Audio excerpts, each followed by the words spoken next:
Hi everyone, I'm Amanda Rabideau, founder and CEO of Arch Collective. If you've been watching my YouTube videos for a while now, you probably are thinking, this is a little bit different setup than what she usually does. And you're absolutely right. Usually I am standing up and I am talking about startups, fractional CMOs, and marketing. Well, today I'm going to talk a little bit about personal branding. And this is something, branding, putting together messaging, helping companies, helping founders find their authentic voice is very much something that myself and my Arch Collective team do for our startup clients. However, earlier this year, I personally went through that exercise as well. And I have a lot more empathy for what it's like to go through that as a founder now that I've personally had to do it. Why did I decide to assess my brand and the Arch Collective brand? Well, I was receiving feedback from all of you that I was intimidating. I seemed unapproachable, and that frankly, they were a little bit scared off by my videos because of how professional they came across. And it's so funny because that's something that I thought my audience had wanted. They wanted to know that I was trustworthy,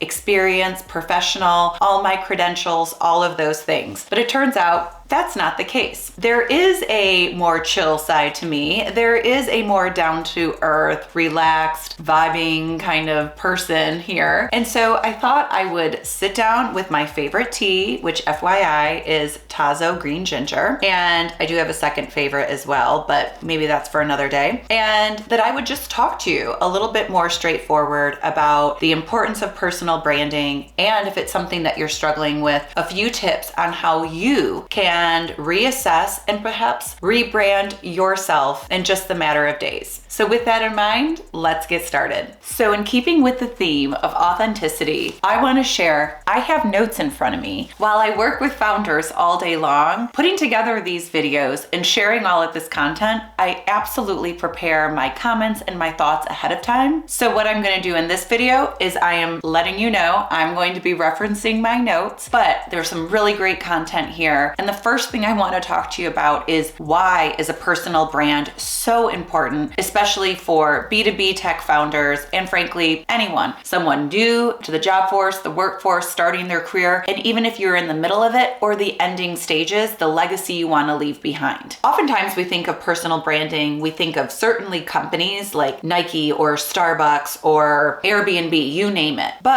Or we might think about influencers and celebrities and other famous people and how we think about them and the characters that they play. But it's not just for the big names. They got to have those big names because they understand their personal brand and their teams around them are marketing them according to that. So there are 3 reasons why developing your personal brand is important. Number 1 is building trust and credibility. In the B2B world, relationships and reputation are everything. Just recently, there was a massive security breach that happened, and now this company and its CEO are certainly under fire and their reputation is at risk. A strong personal brand establishes you as an authority and as a trusted leader. The second thing is it differentiates you from the competition. Your personal brand highlights what makes you unique, your insights, your personal experience, your life experiences, your personality. A long time ago, I was listening to a podcast with Marie Forleo, and she's the founder of Business School. And it was a super interesting interview, and it really changed my perception of brand because she went on to say, what if Beyonce, one of, or if not the world's best singer,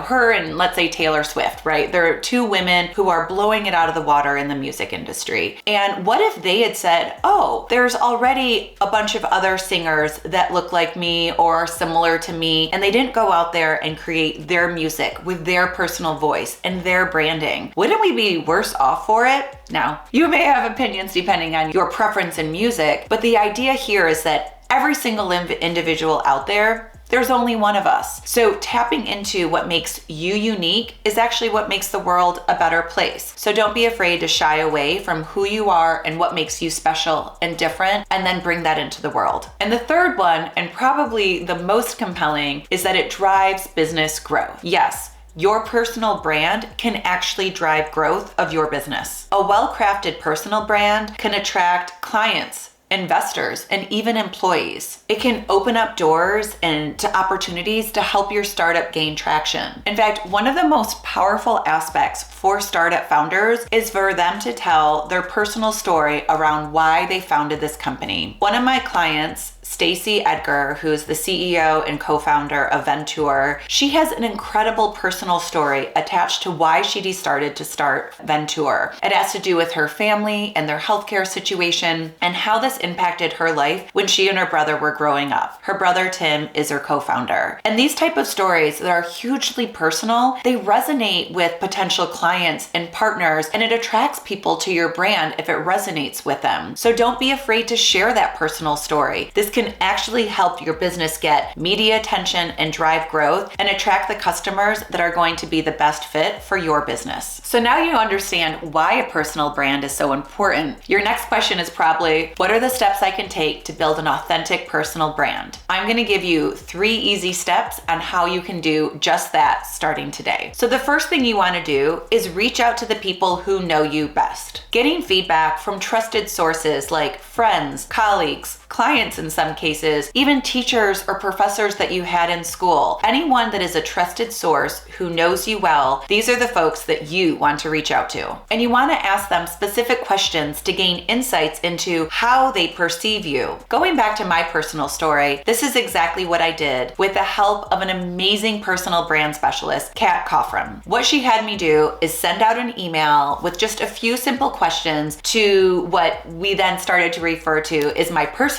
board of directors. And we sent these questions, and their answers allowed me to see the difference between how I perceive myself and how the world perceives me. And that gap, or how close that is actually one of the keys to unlocking building an authentic personal brand. So if you're wondering, well, what are these questions and what should we ask? Let me share a few general questions that you can put out there. And if you want to work with someone like a Kat Coffran, don't worry, reach out to me and I'm more than happy to share her information. So the 5 questions I would recommend you asking are: number 1, what are 3 words that you would use to describe me? Number 2, what do you think are my greatest strengths? Number 3, how do you see me adding value in a professional setting? Number 4, what makes me stand out from others in this field? And number 5, how do you think that I could improve my personal brand? Once you have answers to those questions, start to compile them, and you may start to notice similar themes or consistencies that you may have not recognized in yourself. Utilize these answers as well as what's important to you to start to craft your personal value proposition. Defining your unique value proposition is something that will help you in interviews, when putting together social media posts and topics, or even to just flesh out what's on your website or your personal profile or even your resume. Based on the feedback that you've received, identify those things that set you apart from others in your industry or your field. What are your core strengths, your values, your passions? How can these elements be communicated to your target audience? Your unique value proposition should be clear, concise, and reflect your authentic self. Now, one piece of advice here, you may receive feedback from your personal board advisors or those that you sent these questions to that may not feel or resonate with who you think you are. Now, this is a little bit of the art versus the science of a personal brand. You need to find that balance because it may be that others perceive you as silly or unprofessional, yet you want the world to perceive you as serious and professional. Well, you need to keep that in mind and say, okay, what are those things that I need to change? Or how can I shift things so that my brand is perceived as more professional or more serious than what's already being put out there? The net takeaway is just because someone says that's your brand doesn't necessarily mean that that's the only brand or the only person you can be. Just think about one of my favorite fellow Michiganders, Madonna. How many times has she recreated her brand or shifted the way people perceive her or what they think about her? And if you're looking for a more modern day example, I'll go back to the 2 women I referenced earlier, Taylor Swift and Beyonce. Their brands, they're constantly evolving. Taylor Swift from a country music artist to a pop artist to a folk artist, and Beyonce started off in a women's group, a solo individual out there singing, and then now she just recently, a few months ago, launched her first country album. So there's certainly opportunities for rebrand and shifting perceptions, but if you don't know the way that the universe is perceiving you today, it's hard to make a shift to get them to to perceive you the way you want to tomorrow. Step 3 is to consistently share your story. Use social media, blogs, videos, speaking engagements to share your journey, insights, and expertise. Authenticity is key. Be genuine and transparent in your communications. Like telling you I'm referencing notes and looking at my computer when I do this. Engage with your audience by providing valuable content and fostering meaningful conversations, which is why I want to hear from you. I want to learn more about your experience in crafting your personal brand. Building a personal brand doesn't happen overnight. It takes time and energy and a lot of thought, but the rewards are immense. Remember though, it's not just about promoting yourself. It's about building trust, sharing your story, and making a positive impact. You know, that's one of the benefits of social media and YouTube and all of these formats out there where people are starting to bring their personal stories out into the public. It's such an incredible way to learn that there are others out there dealing with the same thing, to find ways that you can actually leverage their experience that may be similar to yours to help improve your current situation. So the more authentic and sharing all of this can actually be extremely helpful. So tell me, what steps are you taking to build your personal brand? Share your experiences in the comments below. I'd love to read them. And if you found this video helpful, I would so appreciate a thumbs up or some positive comments. And on top of all that, what do you think of this type of format? Something a bit more casual, a little bit less polished. Do you like it? Do you hate it? Are you indifferent? Feel free to leave that in the comments below as well. And if you want to learn more about building your personal brand and how Arch Collective can help you do that, plenty of ways to contact me. I've added my email address and my company website in the notes. Thank you for watching this video. It's been kind of fun to keep it casual, and I look forward to seeing you next time.